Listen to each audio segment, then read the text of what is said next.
And that would be the second level of it.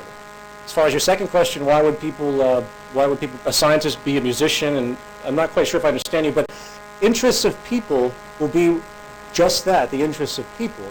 The interests that, of course, are relevant to the system. So as we've described before, I'd say 85% of the occupations in existence today have been absolutely manufactured to keep people employed on some level. You have people doing things. I like the Warren Buffett example. Think about the amazement of an individual who's obtained all of this wealth, and he's done virtually nothing tangible. You can argue this, but nothing really tangible to contribute anything to society. It's taking money, investing it in other organizations. The organizations they rise in perception of the public. They keep buying their shares up and up and up, and he makes lots of money and he extracts that wealth. Creation of nothing. So that stuff's gone. It's just history. People will engage and do things because they're relevant to society, or they'll do things that are psychologically relevant to them. So music and art, I think, are synonymous with art. I think art is science. I think science is art. I think you have to have an open creativity. I think some of those creative people like Albert Einstein, these aren't just geniuses. These are extremely Da Vinci creative as can be. Jacques Fresco, you look at his models. I mean, these people say he's a technician. He's not. He's unbelievably creative. But his creativity comes from a tangible source. So I hope I can answer your question. People will do what has meaning to them. And their meaning will be derived from what works in society. Margaret Mead once said that the most meaningful things that we all do, that we remember in time, are those that actually contribute to the social good. I think most people in this room will find that you'll remember more specifically those things that you've done that have actually helped somebody, as opposed to those business meetings where you successfully screwed somebody else out of their advantage. Sadly, some do like the latter more, but nevertheless, so I think the values will be shaped by the culture inherently, by what the culture supports to help everybody else, and then the motivations and pursuits of people will support the values that have been created. So I think you'll see a flourishment of science and technology and artistic creation. You'll see an absolute demise of the self-interest-oriented jobs. And again, the best example of that is Wall Street. It's no surprise Wall Street is one of the most powerful institutions on the planet. It doesn't have to exist. Flush the whole thing down the toilet, the world wouldn't change tomorrow. It's absolutely meaningless in and of itself. Obviously, the network is powerful. So I hope that answers your question. And I don't know who has... How about right over here? And those that have the microphones, go ahead and just pick people at random. I'll just jump back to you. So if anybody wants to raise their hand and pull someone's attention. Just speak there. Okay. I have a great way of crashing the system. That isn't the rhetoric I prefer, but sure.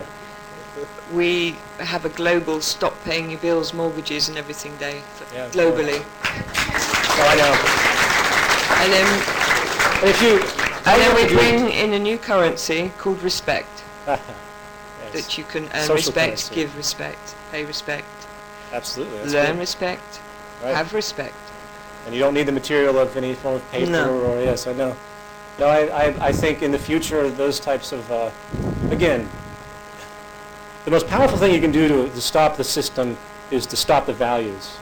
So the moment that you stop engaging in the materialism, for example, the moment people stop caring about what they see and what they look like and the extent that's pushed upon them by advertising and corporations, the moment they start to think for themselves and about what's important is the moment everything will just come to a screaming halt, because the whole thing's false. It's a big false system.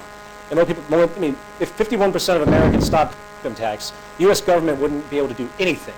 They would just stand with their hands behind their back because the masses have spoken. They wouldn't be able to prosecute everybody. No. So exactly. that's really the angle, and that's something that as the movement progresses. If somehow the Zeitgeist movement and the Venus Project could get the whole world to just carry on doing all the jobs they do at the moment, but just stop paying all their bills. I think that's one angle of it, sure. And Or just a mass single-day global protest where no one goes to work. Well, no, I think... Well, think about it. I think we need to carry on doing what we're doing. But it's a poetic statement. We don't want this... I don't want to see more people suffer, though. That's the problem. We already have 1 billion starving people. If we stopped because the thing is, it's a chain reaction. So if you stop paying your bills, you're still going to have those corporations fail. And you have this, just like the financial system we see now, it's been generated through these derivative markets that have blown out of proportion. Its chain reaction has been caused where everything is in scarcity, the money supply is in scarcity, and it's causing severe problem. What you're denoting would unfortunately contribute to that in a certain way.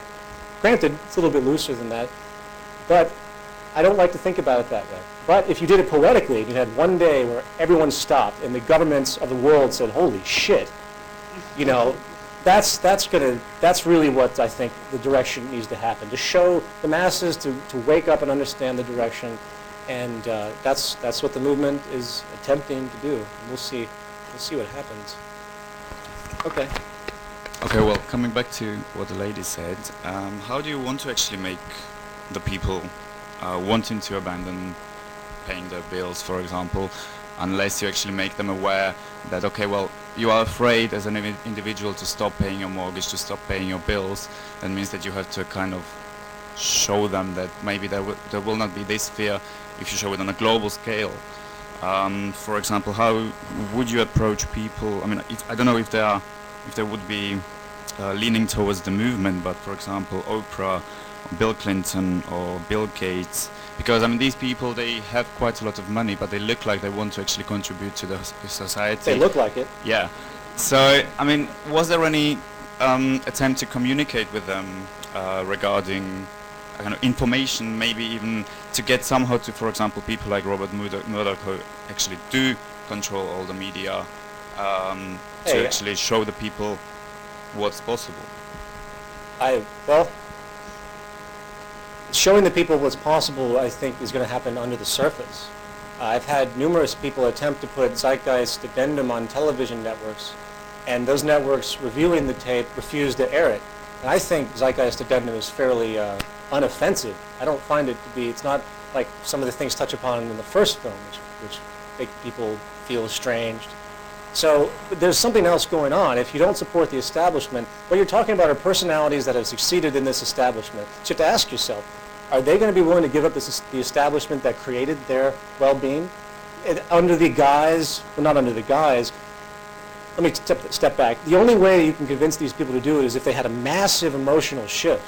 I mean, if you wouldn't ask Murdoch or Bill Clinton or Bill Gates or any of these guys how good the capitalist system is, they'd probably find little things to nitpick about, but they would turn an absolute blind eye to the things pointed out in this video, in this presentation.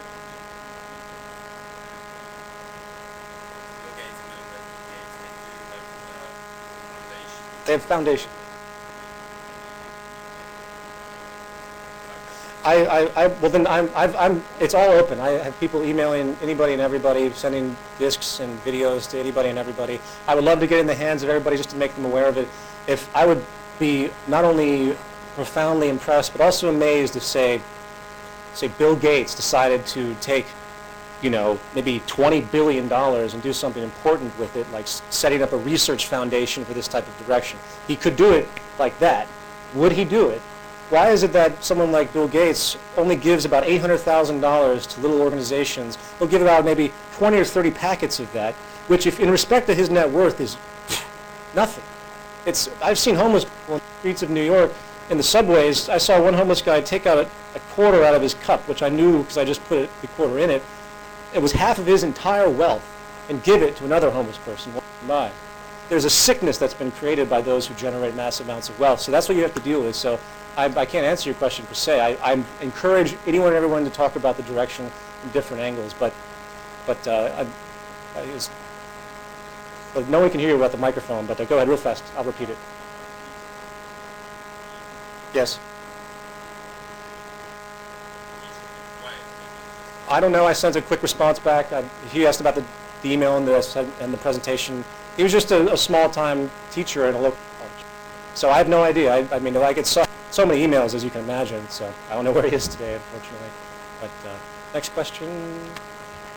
Over here? Hello? Yeah. I'm not trying to turn this into a feminist movement or anything, but do you think when it comes to positive social change,